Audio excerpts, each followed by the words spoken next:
नमस्कार, एक बार फिर से आप सभी का बहुत-बहुत स्वागत है हमारे यूट्यूब चैनल पे। आज फिर से मैं आप सभी के लिए पॉलिटिकल साइंस, राजनीतिक विज्ञान और ये सिंपल पेपर नंबर 3 है। ऑलरेडी हमने number 1 simple paper, number 2 simple paper को आप लोगों के लिए वीडियो बना रखा है। यदि आपने उन वीडियोज़ को नहीं देखा तो ज़रूर देखें क्योंकि आपके एग्ज़ाम के लिए काफ़ी महत्वपूर्ण है। ये 4 सिंपल पेपर आने वाले हैं, आज हमारे नंबर 3 की बारी है। अगर आप चारों सिंपल पेपर को सही तरीके से तैयार कर लेते हैं, तो आपके क्लास 11th के पॉलिटिकल साइंस के लिए ये काफ़ी महत्वपूर्ण होने वाला है। तो आइए शुरुआत करते हैं पॉलिटिकल साइंस का सिंपल पेपर नंबर 3 जो क्लास 11th के लिए बिल्कुल नए सिलेबस के अनुसार बनाया जा रहा है। तो सबसे पहले प्रश्न की तरफ बढ़ने से पहले मैं आप सभी को फिर हमेशा की तरह बता देता हूँ कि टोटल प्रश्नों की संख्या जो है वो 30 होगी। जिसमें ए, बी, सी, डी और ई खंड होंगे। ऐसे ही पेपर आपको एग्जाम में दिया जाएगा और बताया गया है कि सभी प्रश्न जो हैं, सभी क्वेश्चन जो हैं वो अनिवार्य हैं, सभी को आपको करना पड़ेगा। प्रश्न संख्या 1 से 12 तक की जो क्रमांक होगी वो बहुविकल्पीय होगी, मतलब कि ऑब्जेक्टिव प्रश्न होंगे। और 13 से 18 की अगर प्रश्नों की बात करें तो ये 2 नंबर का होगा, 2 अंकों के प्रश्न होंगे और इनका जवाब आपको 50 से 60 शब्दों में देना है, इससे अधिक नहीं होना चाहिए। इसके अलावा 19 से 23 तक जो प्रश्न आपको पूछा जाएगा वो 4 अंक का होगा और इनमें से सभी प्रश्नों के उत्तर आपको 100 से 120 वर्ड में देना है। और इसके अलावा 24 से 26 नंबर का जो प्रश्न होगा वो पैसेज बेस्ड होगा, कार्टून का होगा, मानचित्र पे आधारित होगा और इनके जवाब भी आपको देने हैं। और 7वां जो हमारा विकल्प है वो कहता है कि 27 से लेके 30 तक की जो क्रमांक होगी प्रश्नों की वो 6 अंकों की होगी और इन सभी प्रश्नों के उत्तर आपको 170 से 180 शब्दों में देना है। इसके अलावा कुछ आपको इसमें अथवा में भी प्रश्न रहेंगे। यदि आपको प्रश्न संख्या के अनुसार दिए गए प्रश्न की जानकारी नहीं हो तो आप अथवा वाले प्रश्न को भी कर सकते हैं, आपको नंबर पूरे मिलेंगे। तो ये तो सारी बातें थी एग्जाम पर्पस के लिए। अब हम आपको क्वेश्चन के लिए लेके चलते हैं। सबसे पहला क्वेश्चन हमारा कहता है भारतीय संविधान की प्रारूप समिति के अध्यक्ष कौन है? VVI रहेगा। ये वेरी वेरी इंपॉर्टेंट है कि भारतीय संविधान की प्रारूप समिति के अध्यक्ष कौन थे। तो याद रखिएगा, डॉक्टर भीमराव अंबेडकर भारतीय संविधान के प्रारूप समिति के अध्यक्ष थे। ऑप्शन ए जो है इसका सही उत्तर है। अगले प्रश्न की तरफ बढ़ते हैं। अगला प्रश्न हमारा कहता है भारतीय संविधान का कौन सा अनुच्छेद संशोधन प्रक्रिया की अनुमति देता है? ऐसे ही विकल्प आपको 4 दिए जाएंगे, ए, बी, सी, डी और आपको सही प्रश्नों के उत्तर को देना है। तो याद रखिएगा कि जो भारत का कॉन्स्टिट्यूशन है, इसके जो अनुच्छेद हैं, जो संशोधन प्रक्रिया की अनुमति देता है, वो 368 है। ये VVI प्रश्न है, बिल्कुल याद रखिएगा। अनुच्छेद 368 भारतीय संविधान के संशोधन प्रक्रिया की अनुमति देता है। ऑप्शन डी इसका सही उत्तर है। अगला प्रश्न हमारा कहता है निम्नलिखित प्रश्न में कथन ए के बाद कारण आर दिया गया है और कथन ए जो है वो आर को मतलब कि सही तरीके से व्याख्या करता है कि नहीं, उसके हिसाब से सही बैठता है कि नहीं, इन चीजों के बारे में बताना है। तो देखिए कथन ए जो है हमारा, यहाँ पे कथन ए जो है वो कहता है भारत का संविधान 26 जनवरी 1950 को लागू हुआ। और कारण आर कहता है 15 अगस्त 2047 को भारत की आजादी के 100 वर्ष पूरे हो जाएंगे। दोनों कथनों को ध्यान से देखिए कि भारत का संविधान 26 जनवरी 1950 को लागू हो गया। इंडियन कॉन्स्टिट्यूशन जो था वो 26 जनवरी 1950 को लागू हुआ और कारण कहता है कि 15 अगस्त 2047 को भारत की आजादी के 100 वर्ष पूरे हो जाएंगे। अब इसमें आपको ऐसे ही विकल्प दिए जाएंगे, आपको इन विकल्पों को सही देखना है और पता करना है कि कौन सा विकल्प किस कारण के साथ सही बैठता है। तो देखिए कथन बी जो है, बी वाला जो कथन ए और कारण आर दोनों सही है, मतलब कि सही बात है। भारत का संविधान 26 जनवरी 1950 को तो लागू हुआ था और 15 अगस्त 2047 को भारत की आजादी के 100 वर्ष भी पूरे हो जाएंगे। तो ये ए और आर तो दोनों सही है। इसके अलावा कथन की सही व्याख्या नहीं हुई क्योंकि 26 जनवरी 1950 को जो हमारा संविधान लागू हुआ उसके आजादी के 100 वर्ष पूरे होने की सही व्याख्या तो बैठती नहीं है। तो कारण और कथन दोनों सही है लेकिन व्याख्या यहाँ पे सही नहीं बैठता है। तो आपको बताना है ऑप्शन बी जो है इसका सही उत्तर है। अगला प्रश्न हमारा कहता है भारत के संविधान का, इंडियन कॉन्स्टिट्यूशन का निम्नलिखित में से कौन सा अनुच्छेद उत्तर पूर्वी क्षेत्र से संबंधित है। ये भी हमारा वीवीआई प्रश्न रहेगा, इस बार के एग्जाम में आने की संभावना बहुत ज्यादा है क्योंकि नया प्रश्न है। भारत के संविधान का निम्नलिखित में से कौन सा अनुच्छेद उत्तर पूर्वी क्षेत्र से संबंधित है? तो याद रखिएगा अनुच्छेद 371 बहुत चर्चा में रहा है ये अनुच्छेद, इसलिए मैं बार बार कहता हूं ये वीवीआई रहेगा, एग्जाम में पूछे जाने की संभावना रहेगी इसकी। तो अनुच्छेद 371 जो है वो उत्तर पूर्वी क्षेत्र से संबंधित है। Option A is the right answer. अगला प्रश्न हमारा कहता है मार्टिन लूथर किंग जूनियर किस देश से संबंधित हैं? देखिए मार्टिन लूथर किंग जूनियर की अगर बात करें तो ये अमेरिका के थे, अमेरिका से संबंध था इनका, वहां के नायक थे। तो याद रखिएगा यूनाइटेड स्टेट ऑफ अमेरिका इसका सही उत्तर होगा। Option A is the right answer. अगर आपसे पूछा जाए मार्टिन लूथर किंग जूनियर किस देश से संबंधित थे या किस देश से अपना संबंध रखते थे, तो आपको बताना है यूनाइटेड स्टेट ऑफ अमेरिका से इनका संबंध था। ऑप्शन ए इसका सही उत्तर होगा। अगला प्रश्न हमारा कहता है अनीता मुंबई में घरेलू नौकरानी के रूप में काम कर रही है। जैसे बाई वगैरह होते हैं जो घर में आके काम करते हैं, तो अनीता नाम की एक औरत है, महिला है, लड़की है जो मुंबई में घरेलू नौकरानी के रूप में किसी के यहाँ काम करती है। वह राजस्थान से आई है, उसका जो अपना घर था, जो गांव था उसका, वो राजस्थान में था। तो वो निम्नलिखित में से किस श्रेणी में आ सकती है? क्या वो निवासी हो सकती है, अनिवासी हो सकती है, प्रवासी हो सकती है, स्थानीय हो सकती है? तो देखिए इसका उत्तर ए होगा, वो निवासी हो सकती है क्योंकि वह मुंबई में रह के घर में काम कर रही है, तो वो निवासी की श्रेणी में आएगी। ऑप्शन ए जो है इसका सही उत्तर है। अगला प्रश्न हमारा कहता है जगन श्रीलंका में गृह युद्ध के कारण वहां से केरल पहुंच जाता है। जगन जो था, जगन नाम का व्यक्ति जो था, वो श्रीलंका में जो युद्ध चल रहा था, गृह युद्ध चल रहा था, इस कारण से वो क्या किया, श्रीलंका को छोड़ के केरल आ गया है। केरल भारत के एक राज्य का नाम है।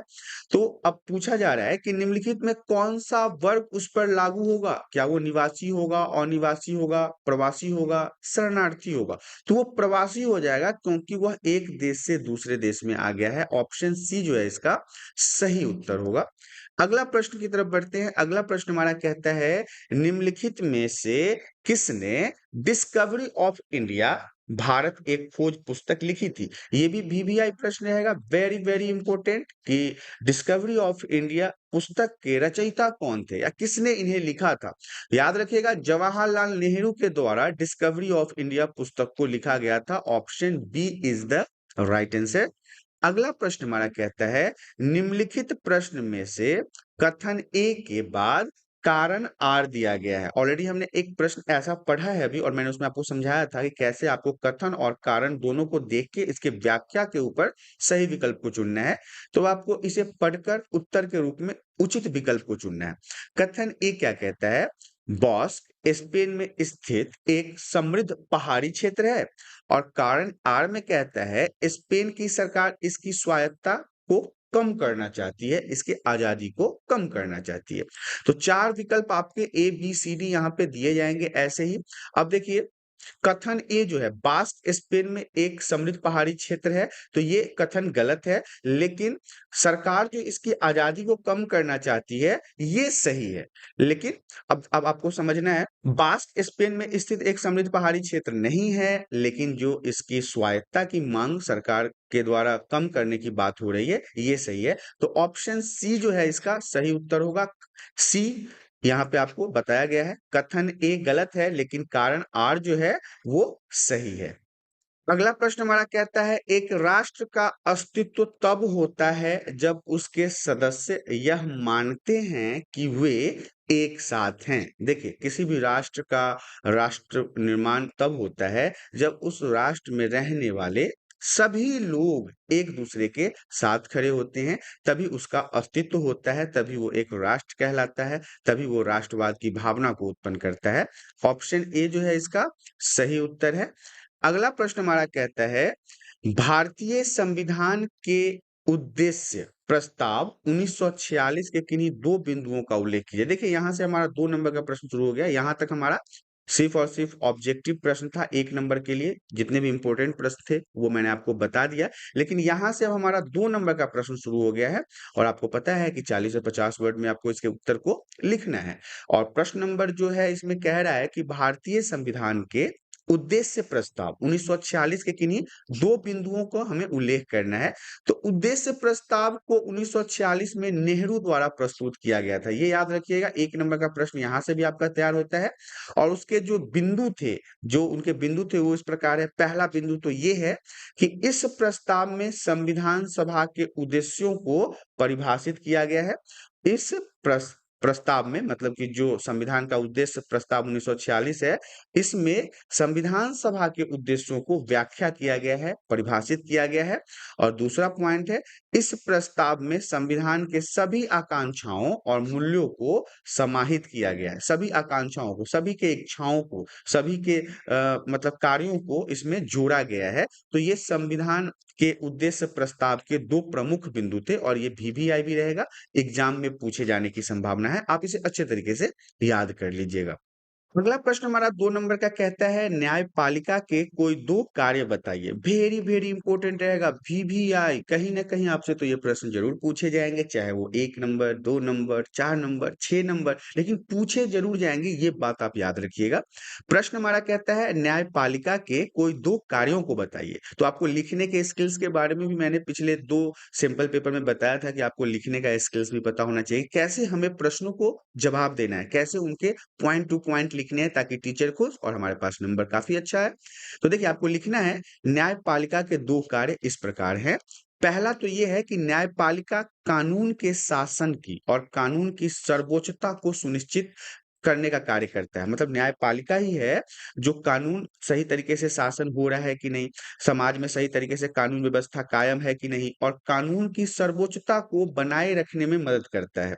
दूसरा पॉइंट कहता है न्यायपालिका व्यक्ति के अधिकारों का रक्षा करता है। हमारे जो फंडामेंटल राइट्स हैं ना, मौलिक अधिकार है ना, उनकी रक्षा करने का कार्य भी न्यायपालिका करता है, जिसके कारण न्यायपालिका को मौलिक अधिकारों का क्या कहा जाता है? रक्षक कहा जाता है, सेनापति कहा जाता है, मौलिक अधिकार का बॉडीगार्ड कहा जाता है, क्योंकि यह आम आदमी को मिले मौलिक अधिकार की रक्षा करने के लिए हमेशा तत्पर रहता है। तो ये 2 नंबर का प्रश्न वेरी वेरी इंपॉर्टेंट, याद कर लीजिएगा। हम अब अगले प्रश्न की तरफ बढ़ते हैं।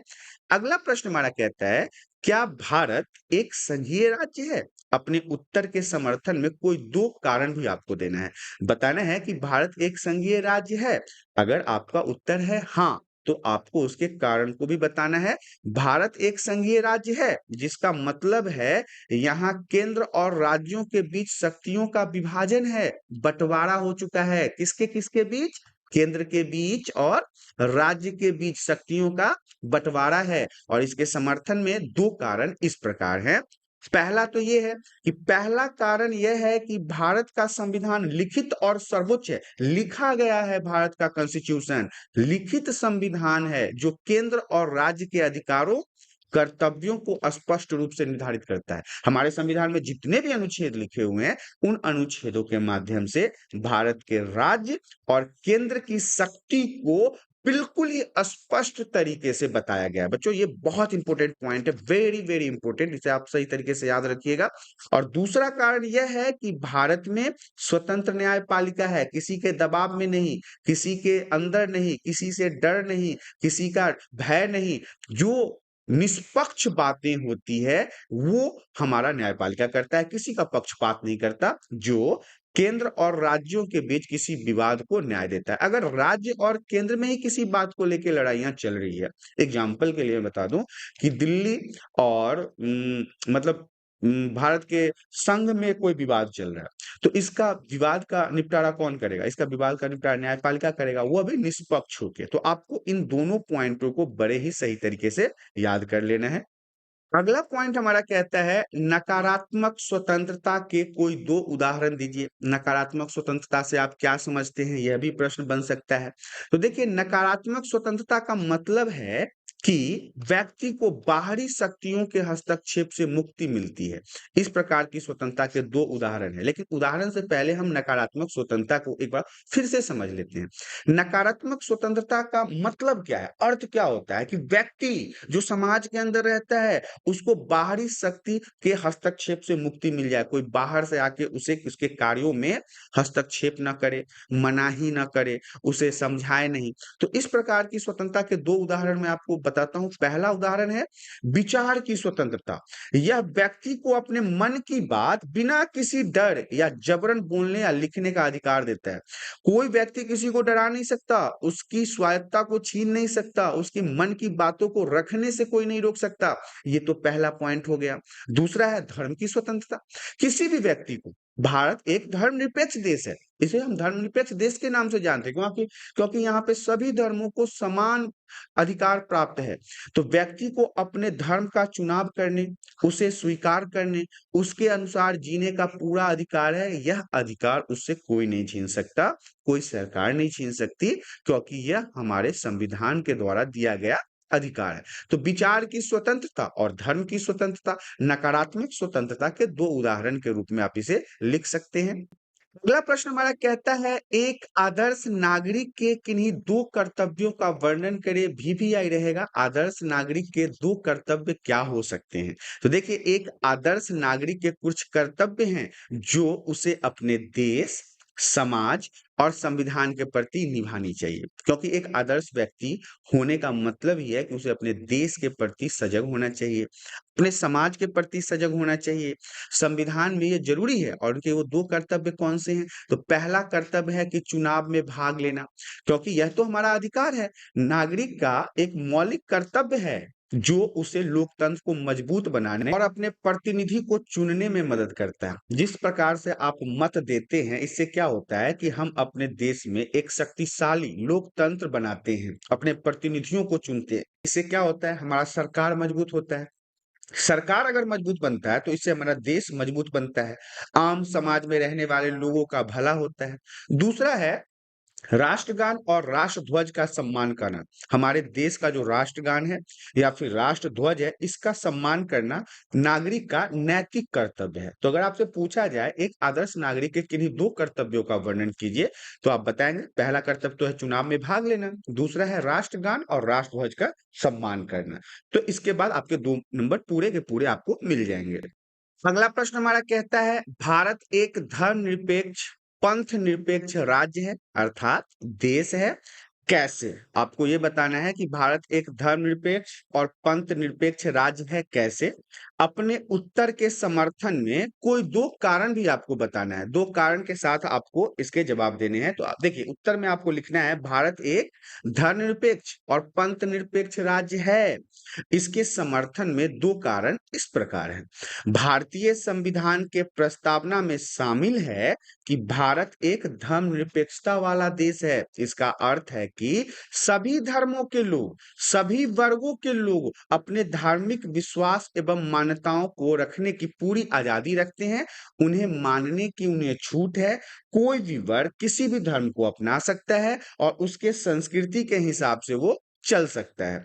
दूसरा पॉइंट हमारा कहता है, भारतीय संविधान में अनुच्छेद 25 से 28 तक धार्मिक स्वतंत्रता का मौलिक अधिकार प्रावधान प्रदान किया गया है, मतलब दिया गया है लोगों को। हमारा जो भारतीय संविधान है, इसमें अनुच्छेद 25, 26, 27, 28 इन सभी में धार्मिक स्वतंत्रता की बात ही की गई है और अधिकार दिया गया है कि भारत में रहने वाला कोई भी नागरिक किसी भी धर्म को अपना सकता है और उसके अनुसार अपने जीवन को लेके चल सकता है। इसकी पूरी स्वतंत्रता उसको हमारा संविधान प्रदान करता है। अधिकार न केवल राज्य पर एक निश्चित तरीके से कार्य करने के लिए दायित्व डालते हैं, उदाहरण के लिए सतत विकास सुनिश्चित करने के लिए, बल्कि वे हम में से प्रत्येक पर दायित्व भी डालते हैं। कैसे? उदाहरण सहित स्पष्ट करना है। तो देखिए, अधिकार जो है वो राज्य को निश्चित प्रकार के तरीकों से कार्य करने को निर्देशित करती है, बताती है कि किस प्रकार से राज्यों को कार्य करना है। प्रत्येक अधिकार जो है वो स्पष्ट करता है कि राज्य को क्या करना चाहिए, क्या नहीं करना चाहिए, इस पे प्रकाश डालता है। यहाँ पे 2 पॉइंट मैंने संलग्न किए हैं। पर्यावरण की सुरक्षा का अधिकार सबसे नंबर 1 पे आता है। यह अधिकार राज्य को न केवल प्रदूषण को रोकने, वनों को बचाने, जलवायु परिवर्तन को नियंत्रित करने के लिए निर्देशित करता है, बताता है, बल्कि हम सभी को भी अपने दैनिक जीवन में पर्यावरण के प्रति जागरूक और जिम्मेदार बनने के लिए प्रेरित करता है। समाज में किसी प्रकार की गंदगी है, पेड़ की कटाई चल रही है या किसी प्रकार का नुकसान वाला कार्य है, तो ये केवल और केवल सरकार का काम नहीं है। एक आम इंसान को भी जिम्मेदार नागरिक बन के उसे सही करने के लिए प्रेरित होना चाहिए और अपने समाज को जागरूक करना चाहिए। वहीं पे अगर हम शिक्षा के अधिकार की बात कर लें, तो यह अधिकार राज्य को न केवल सभी बच्चों को निःशुल्क और अनिवार्य शिक्षा प्रदान करने, बल्कि हम सभी को भी अपने अधिकार का लाभ उठाने और समाज के प्रति जागरूक करने में मदद करता है। देखिए, शिक्षा का अधिकार क्या है कि राज्य में सभी बच्चों को निःशुल्क शिक्षा प्रदान, ये तो हमारा अनुच्छेद भी कहता है, जिसमें निःशुल्क शिक्षा प्रदान किया जाता है बच्चों को, और अनिवार्य शिक्षा प्रदान करना है। इससे क्या होता है, इसके अधिकार को लाभ उठाने के लिए समाज को जागरूक करना है। समाज को पता भी तो होना चाहिए ना कि हाँ, निःशुल्क शिक्षा प्राप्त हो रहा है। तो अपने बच्चे को भेजिए, अपने बच्चों को शिक्षा दिलवाइए, ताकि वो आगे बेहतर भविष्य बनाने में सफल हो सकते हैं। अगला प्रश्न हमारा कहता है, स्वतंत्रता के अधिकार का संक्षिप्त वर्णन कीजिए। स्वतंत्रता के अधिकार से आप क्या समझते हैं, इसके बारे में आपको बताना है। तो स्वतंत्रता के अधिकार से हमारा तात्पर्य अर्थात मतलब है कि सभी वर्ग समुदाय के व्यक्तियों को अपने जीवन जीने की आजादी होनी चाहिए। किसी भी बाहरी प्रतिबंध जो होते हैं या दिक्कतें होती है, उसका अभाव होना चाहिए, नहीं होना चाहिए। बिना किसी पर निर्भर रहे बिना वह निर्णय ले सके तथा स्वायत्त तरीके से व्यवहार करना, मतलब आजादी से रहना ही व्यक्ति को स्वतंत्रता के अधिकारों को स्पष्ट करता है। 2 नंबर का प्रश्न यहाँ से भी तैयार होता है। और स्वतंत्रता की अगर बात कर ली जाए तो इसके 2 आयाम होते हैं। कौन-कौन से? सकारात्मक स्वतंत्रता, नकारात्मक स्वतंत्रता। तो सकारात्मक स्वतंत्रता का मतलब होता है जहां आपको कुछ नियम को फॉलो करना है, कुछ शर्तों को पालन करना होता है। ये सभी जो है वो सकारात्मक स्वतंत्रता है। नकारात्मक स्वतंत्रता का मतलब होता है जहां आप कुछ भी करने के लिए स्वतंत्र हो, आपको जो मन है वो कर सकते हैं, आपको कुछ नियम और शर्तों का पालन नहीं करना है, आप आजाद हैं, बिल्कुल जंगल के शेर हैं, आपको जो चाहे आप कर सकते हैं। ये हमारा नकारात्मक स्वतंत्रता है। लेकिन वहीं पे अगर हम सकारात्मक स्वतंत्रता की बात करें, तो कुछ नियम, कानून और शर्तों को आपको पालन करना पड़ेगा। यही हमारा सकारात्मक स्वतंत्रता के रूप में जाना जाता है। और स्वतंत्रता के 2 आयाम भी इसी प्रकार से हैं, सकारात्मक स्वतंत्रता और नकारात्मक स्वतंत्रता। भारतीय संघवाद के किन्हीं 4 विशेषताओं का वर्णन कीजिए। VVI प्रश्न है। भारतीय संघवाद की अगर 4 विशेषताओं की बात आएगी, तो आपको इसी प्रकार से लिखना है कि भारतीय संघवाद की निम्नलिखित 4 विशेषताएं इस प्रकार है। पहला तो आपका है, 2 स्तर की सरकार है हमारे भारत में। भारत एक क्या है? संघीय व्यवस्था वाला देश है, जिसमें राज्य स्तर और केंद्र स्तर के 2 सरकार चलते हैं। यहाँ पे बताया भी गया है कि राज्य स्तर, केंद्र स्तर। सरकार को समाहित किया गया है 2 स्तर की सरकार में, और केंद्रीय सरकार को सशक्त बनाया गया है। जो केंद्र का सरकार होता है उसे काफी शक्तिशाली बनाया गया है। दूसरा, लिखित संविधान। भारत का संविधान सबसे बड़ा लिखित संविधान है। दुनिया के जितने भी देश हैं उसमें सबसे बड़ा लिखित संविधान किस देश का है? भारत का है, जो पूरे राष्ट्र को एक नियमों द्वारा शासित करता है। सभी के लिए एक ही नियम है हमारे भारत के अंदर, चाहे वो कोई भी व्यक्ति हो, अमीर, गरीब, ऊंचे वर्ग का, नीचे वर्ग का, अनुसूचित जाति, अनुसूचित जनजाति, चाहे वो कोई भी हो, सबको एक ही साथ शासन के नियमों को पालन करना पड़ता है। इसके अलावा है शक्तियों का विभाजन। भारतीय संविधान में शक्तियों को विभाजित किया गया है, जिसका अर्थ है कि सिर्फ शक्ति एक सरकार के हाथों में नहीं दी गई है। अर्थात हमारे यहाँ कोई राजतंत्र तो है नहीं कि राजा जो चाहेगा वही करेगा। हमारे यहाँ जनता के द्वारा चुना गया शासन है। इसीलिए जो पावर है, पावर ऑफ डिस्ट्रीब्यूशन या डिस्ट्रीब्यूशन ऑफ पावर, उसे बंटवारा किया गया है, अलग अलग भागों में विभाजित किया गया है, ताकि कोई एक व्यक्ति मनमानी ना कर सके। इसके अलावा स्वतंत्र न्यायपालिका है, संविधान ने स्वतंत्र न्यायपालिका का वर्णन किया है, जिसमें क्या है कि न्यायपालिका निष्पक्ष होके बिना किसी का पक्ष लिए हुए उचित निर्णय करने के लिए सर्वोपरि माना जाता है। वो निष्पक्ष होके अपना फैसला सुनाता है, गलती जिसकी होती है उसे सजा दिया जाता है और जो दोषी पाया जाता है उसे किसी प्रकार से बख्शा नहीं जाता। तो ये स्वतंत्र न्यायपालिका के कार्यों में सबसे उल्लेखनीय कार्य होता है। अगला प्रश्न हमारा कहता है पंचायती राज व्यवस्था क्या है? पंचायती राज व्यवस्था के त्रिस्तरीय ढांचों का वर्णन कीजिए। ऑलरेडी हमने चैप्टर के नोट्स में इन सभी को पढ़ा रखा है, फिर भी बात अभी सिंपल पेपर के इंपॉर्टेंट प्रश्नों की चल रही है, तो आपको इन सारे प्रश्नों को बड़े ही ध्यान से देखना है। नंबर 1 सिंपल पेपर और नंबर 2 सिंपल पेपर ऑलरेडी आ चुके हैं, आज हम नंबर 3 वाले बना रहे हैं। इसके बाद नंबर 4 भी आएंगे और ये चारों सिंपल पेपर यदि आपका कंप्लीट हो जाता है तो आपका पॉलिटिकल साइंस का जो एग्जाम है वो बहुत ही बेहतरीन तरीके से जाएगा। इसके अलावा आपको बस यही करना है कि सारे सिंपल पेपर को अभी सही तरीके से पढ़ लेना है।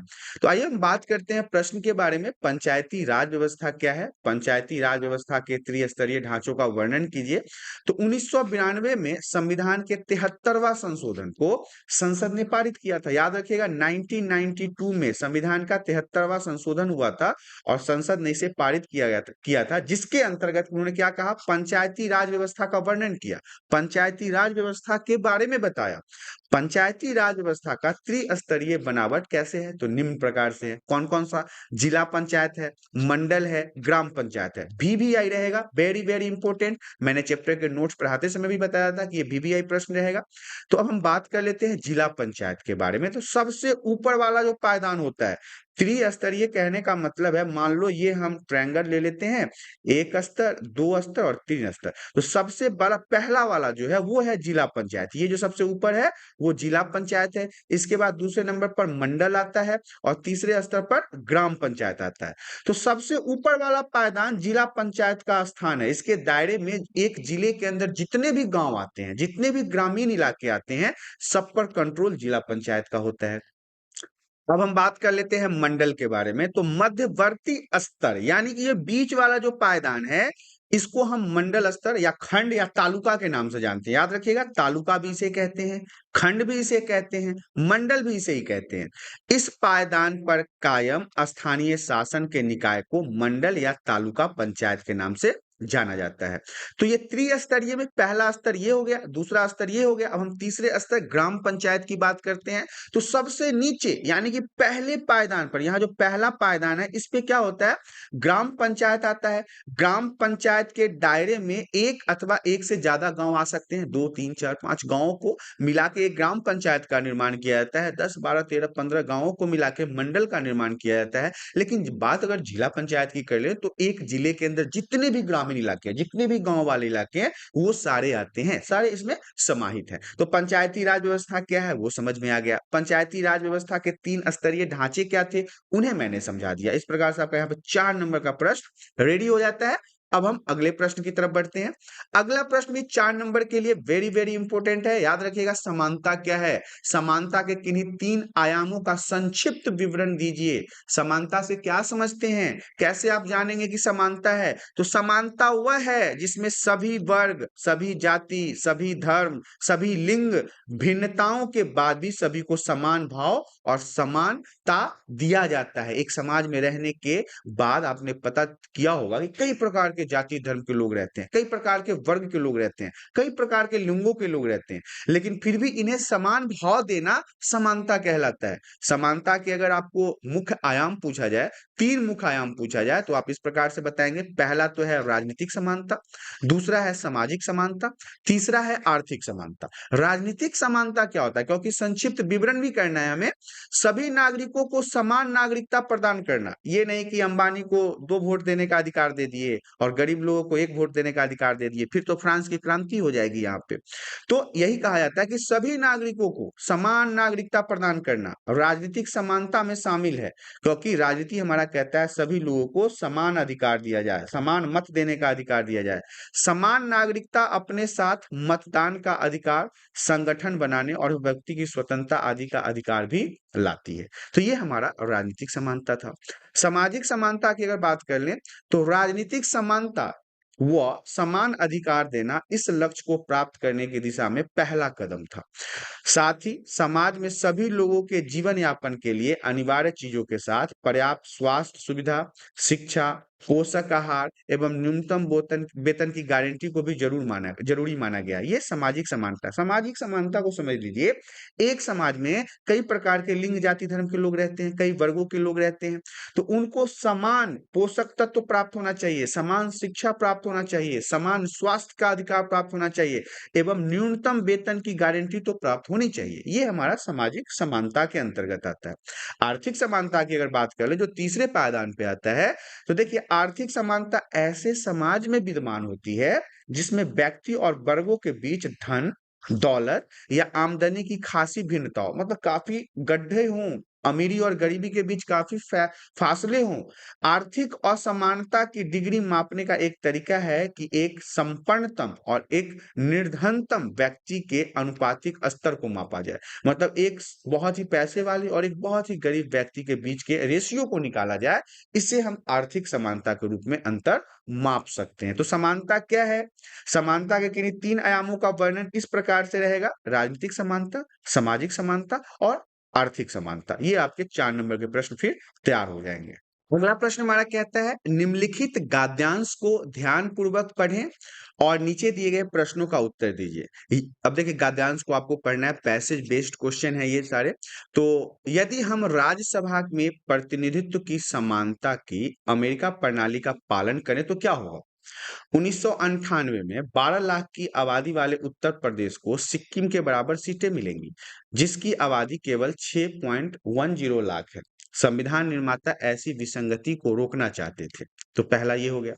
अधिक जनसंख्या वाले राज्य को कम जनसंख्या वाले राज्यों की तुलना में अधिक प्रतिनिधि मिलते हैं। इस प्रकार उत्तर प्रदेश जैसा अधिक आबादी वाला राज्य राज्यसभा में 31 सदस्य भेजता है, जबकि सिक्किम जैसे छोटे और कम आबादी वाले राज्य के पास राज्यसभा में 1 सीट है। तो अब इसे हम जान लेते हैं कि ये क्या है। तो अब इसके ऊपर बेस्ड जो प्रश्न है हमारा, जो इसके आधार पर प्रश्न दिया गया है, वो है राज्यसभा भारतीय संसद का डैश है। तो राज्यसभा क्या है? भारतीय संसद का उच्चतम है। याद रखिएगा, बहुत सारे बच्चे कंफ्यूज हो जाते हैं कि राज्यसभा भारतीय संसद का कौन सा प्रणाली है, तो उच्च प्रणाली है। ये याद रखिएगा, ऑप्शन बी जो है इसका सही उत्तर है। अगला प्रश्न हमारा कहता है, राज्यसभा के सदस्य कितने वर्षों के लिए चुने जाते हैं? तो राज्यसभा के जो सदस्य हैं वो 6 वर्षों के लिए चुने जाते हैं। ये भी याद रखिएगा, ऑप्शन डी जो है इसका सही उत्तर होगा। इसके अलावा अगला प्रश्न है, निम्नलिखित में से किस भारतीय राज्य में राज्यसभा के लिए अधिक सदस्य होंगे? तो पंजाब के लिए होंगे, क्योंकि पंजाब की आबादी ज्यादा है, इसलिए यहाँ पे जनसंख्या ज्यादा होगी, तो प्रतिनिधि भी यहाँ पे ज्यादा दिए जाएंगे। ऑप्शन सी जो है इसका सही उत्तर होगा। अगला प्रश्न हमारा कहता है, भारत में राज्यसभा के चुनाव के लिए निम्नलिखित में से किस निर्वाचन प्रणाली का प्रयोग किया जाता है? भारत में राज्यसभा के चुनाव के लिए निम्नलिखित में से किस निर्वाचन प्रणाली का उपयोग किया जाता है? तो याद रखिएगा, भारत के राज्यसभा के चुनाव के लिए आनुपातिक प्रतिनिधित्व चुनाव प्रणाली का, निर्वाचन प्रणाली का उपयोग किया जाता है। ऑप्शन बी इसका सही उत्तर होगा। नेक्स्ट प्रश्न की तरफ बढ़ते हैं। अब अगला प्रश्न हमारा कहता है, नीचे दिए गए कार्टून का अध्ययन करें और निम्नलिखित प्रश्नों का उत्तर भी दें। जैसे कि आप कार्टून में देख रहे हैं, यहाँ लिखा हुआ है, आपको तुरंत राजनीतिक से संन्यास ले लेना चाहिए, आपके काम काज को इस पर बुरा असर पड़ रहा है, वह सोचता है वह झूठ और धोखाधड़ी से काम चला सकता है। ये सारी बातें इस कार्टून के नीचे लिखी हुई है। अब हमें इसी कार्टून के अनुसार प्रश्नों के उत्तर देने हैं। इस कार्टून में राजनीति के किस प्रभाव का उल्लेख किया जा रहा है? तो इस कार्टून में राजनीति के झूठ और धोखाधड़ी प्रभाव का उल्लेख किया जा रहा है। 1 नंबर का प्रश्न यहां से तैयार हो गया। राजनेता के कृत्यों के प्रभाव कौन-कौन से हैं? तो जनता, राजनेता के कृत्यों के प्रभाव में कौन-कौन से आते हैं? तो जनता पे ही पड़ता है उनके किए गए काम का प्रभाव। अगला प्रश्न है, वर्तमान राजनीति में नैतिकता की क्या भूमिका है? तो राजनीतिक नैतिकता न केवल नेताओं को ऐसे काम करने की अनुमति देता है जो निजी जीवन में गलत होंगे, बल्कि उन्हें निजी जीवन के लिए आवश्यक उच्च मानकों को पूरा करने की भी आवश्यकता होती है। 1 नंबर और ये 2 नंबर ऐसे प्रश्न के उत्तर आपको देके नंबर को हासिल करना है, क्योंकि ये कार्टून वाले प्रश्न जो है वो बिल्कुल आपके एग्जाम में आएंगे ही आएंगे। तो सही तरीके से आप इनको पढ़ लीजिएगा और याद कर लीजिएगा। अगला प्रश्न हमारा कहता है, भारत के लिए दिए गए रूपरेखा राजनीतिक मानचित्र में 4 राज्यों को ए, बी, सी और डी के रूप में चिन्हित किया गया है। नीचे दी गई जानकारी के आधार पर इन राज्यों को पहचानिए और उनके सही नाम अपने उत्तर पुस्तिका के उपयोग में जो दी गई जानकारी संबंधित क्रम संख्या है, उनके संबंधित अक्षरों के साथ दिए गए हैं, उनके प्रारूप में लिखिए। उत्तर भारत द्विसदनात्मक विधानसभा वाला राज्य कौन सा है? तो उत्तर भारतीय में उत्तर प्रदेश जो है वो द्विसदनात्मक विधानसभा वाला राज्य में है। बी में दिया हुआ है, उत्तर भारतीय एक सदनीय विधानसभा वाला राज्य है जिसमें पंजाब दिया गया है। दक्षिण भारतीय एक सदनीय विधानसभा वाला राज्य केरल का नाम दिया गया है। दक्षिण भारतीय द्विसदनात्मक विधानसभा वाले राज्य में कर्नाटक का नाम दिया गया है।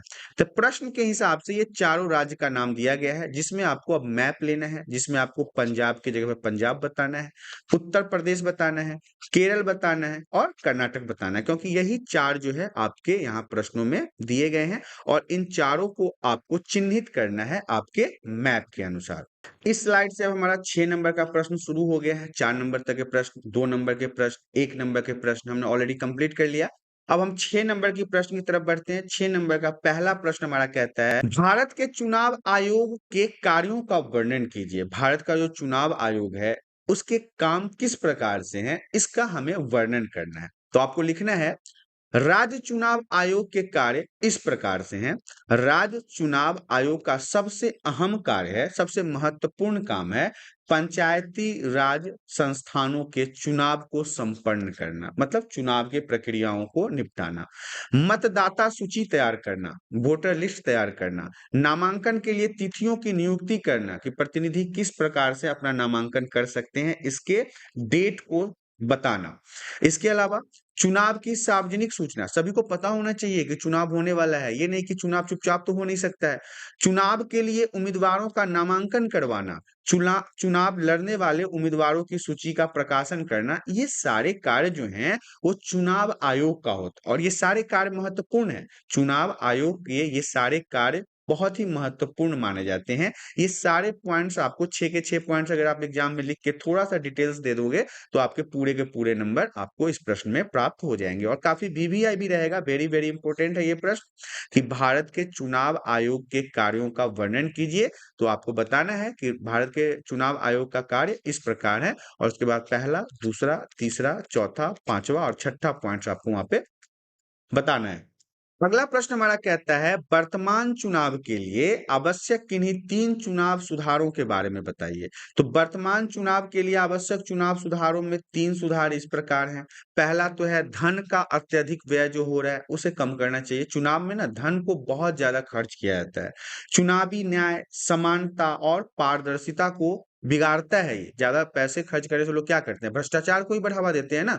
लोगों के मत को खरीद लेते हैं, दारू, शराब, पैसे पे वोट को खरीदते हैं और इसमें वो लोग शामिल रहते हैं जो समाज के दबंग लोग होते हैं, गुंडे लोग होते हैं। इसे रोकने के लिए चुनाव आयोग ने चुनावी खर्च के लिए कुछ सीमाएं निर्धारित की है, जिसका पालन करना बहुत ही अनिवार्य है। दूसरी बात यह है कि लोक लुभावने वादे करना, लोगों को ऐसे वादे किए जाते हैं जिससे वो लोभ में आ जाए। चुनाव में कई बार राजनीतिक दल या उम्मीदवार लोगों को लुभाने के लिए ऐसे वादे करते रहते हैं जो असलियत में पूरे नहीं होने और नहीं होते हैं।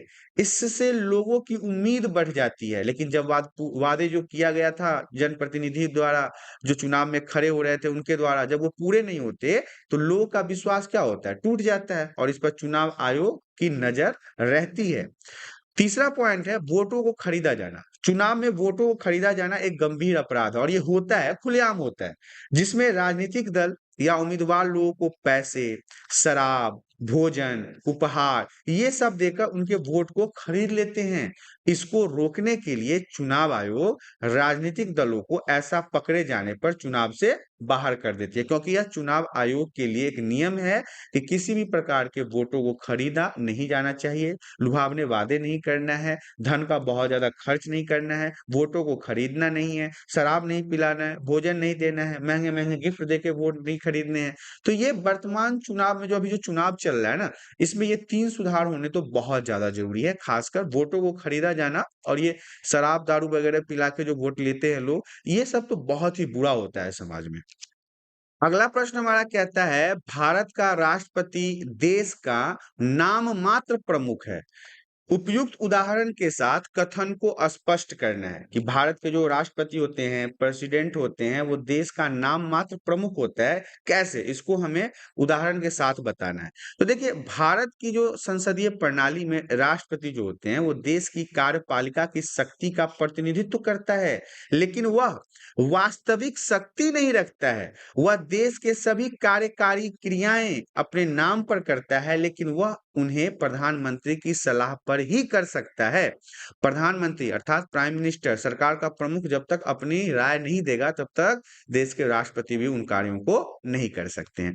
जिसमें पहला पॉइंट मैंने बताया है, वह किसी भी व्यक्ति को क्षमा या दया प्रदान कर सकता है। कौन? राष्ट्रपति। लेकिन वह उसे प्रधानमंत्री की सलाह पर ही कर सकता है। आज तक ज्यादातर लोगों को यही लगता है कि राष्ट्रपति चाहे तो किसी के फांसी को माफ कर सकता है। हाँ, बात सही है, कर सकता है, लेकिन कब? जब प्रधानमंत्री ने उसे कह दिया हाँ आप कर दीजिए तब। ऐसे नहीं, प्रधानमंत्री की सलाह के बिना राष्ट्रपति किसी को दया या क्षमा प्रदान नहीं कर सकते हैं। राष्ट्रपति देश के सभी विदेशी संधियों और समझौते पर हस्ताक्षर करता है। जितने भी संधि होते हैं, जितने भी समझौते होते हैं एक देश से दूसरे देश के बीच में, उन सभी के ऊपर हस्ताक्षर हमारे देश के प्रेसिडेंट का होता है, राष्ट्रपति का होता है, लेकिन वह भी उन्हें प्रधानमंत्री की सहमति के बिना नहीं कर सकते हैं। तीसरा पॉइंट हमारा कहता है, वह संसद द्वारा पारित किए गए किसी भी विधेयक को स्वीकृति देते हैं और उन्हें वापस भेज सकते हैं या उसे रोक सकते हैं या उसे अस्वीकार कर सकते हैं, लेकिन वह भी किसके विचार विमर्श के माध्यम से? प्रधानमंत्री के विचार विमर्श के माध्यम से। अगला पॉइंट है, वह उच्च न्यायालय और सर्वोच्च न्यायालय के न्यायाधीशों को नियुक्त करते हैं। उनको नौकरी प्रदान करने का कार्य भी प्राइम मिनिस्टर की सलाह पे प्रेसिडेंट ही करता है और न्यायपालिका की सलाह पर ही कर सकता है। देखिए, हर जगह आपने देखा होगा कि प्रधानमंत्री की पावर हमारे देश में है, क्योंकि उनके सलाह और मशवरे के बिना तो कोई काम ही नहीं हो रहा। तो आप कह सकते हैं भारत का राष्ट्रपति देश का नाम मात्र प्रमुख है, जिसका अर्थ है कि वह देश का प्रथम नागरिक है, लेकिन वह देश की वास्तविक शासन व्यवस्था में कोई भूमिका नहीं निभाता है। ये सारे भूमिका कौन निभाता है? ये सारे भूमिका पीएम निभाते हैं, प्राइम मिनिस्टर निभाते हैं। राष्ट्रपति भारत के प्रधानमंत्री और उसके मंत्रिमंडल की सलाह पर ही काम करता है और उसके प्रति उत्तरदायी होता है। जितने भी मंत्रिमंडल होते हैं, उसी के विचार विमर्श पर देश के राष्ट्रपति भी काम करते हैं और प्रधानमंत्री की सलाह पे काम करते हैं। तो ये वीवीआई प्रश्न है 6 नंबर का, वेरी वेरी इंपॉर्टेंट। अगर आपसे प्रश्न पूछा जाए, भारत का राष्ट्रपति देश का नाम मात्र प्रमुख है, तो इसको उदाहरण सहित बताएं, तो आप इन सारे पॉइंट्सों को वहां पे बताएंगे ताकि आपके पूरे नंबर आए। अगला प्रश्न हमारा कहता है, एक निष्पक्ष और न्यायपूर्ण समाज सभी सदस्यों के हित में होगा और तर्कसंगत आधार पर होगा। जॉन रॉल्स के इन शब्दों को उपयुक्त तर्कों के साथ समझाना है। वेरी वेरी इंपॉर्टेंट रहेगा ये प्रश्न, वीवीआई रहेगा। देखिए, जॉन रॉल्स जो थे एक प्रसिद्ध राजनीतिक दार्शनिक थे, ये आप लोगों ने पहले भी जान लिया, जिन्होंने न्याय के सिद्धांत को प्रस्तुत किया था। उनका मुख्य दावा यह था, निष्पक्ष और न्यायपूर्ण समाज सभी सदस्यों के हितों में होगा। इसका अर्थ, एक न्यायपूर्ण समाज वह होता है जिसमें सभी व्यक्तियों को समान मौलिक अधिकार का अवसर मिलता है, जिसमें सामाजिक और आर्थिक असमानताओं को केवल तभी स्वीकार किया जाता है जब वे समाज के सबसे कमजोर वर्ग के लिए लाभ के लिए हो, तभी यह असमानता होगा, वरना नहीं होगा। जॉन रॉल्स के न्याय के सिद्धांत के अनुसार प्रत्येक व्यक्ति को दूसरे के लिए सम्मान, स्वतंत्रता का अधिकार होना चाहिए, मतलब एक बराबर होना चाहिए, समान स्वतंत्रता होना चाहिए। सबके साथ व्यापक बुनियादी स्वतंत्रता का समान अधिकार होना चाहिए। समान स्वतंत्रता के सिद्धांत के अनुसार समाज के सभी लोगों को कुछ ऐसी स्वतंत्रताएं दी जानी चाहिए जो मानव अस्तित्व के लिए बुनियादी है, जो उनकी बेसिक नीड है, जरूरत है उनको। रॉल्स के न्याय का सिद्धांत राजनीतिक दर्शन, नीति शास्त्र, सामाजिक विज्ञान के क्षेत्र में बहुत ही प्रभावशाली रहा है, बहुत ही इंपॉर्टेंट था इनका रोल।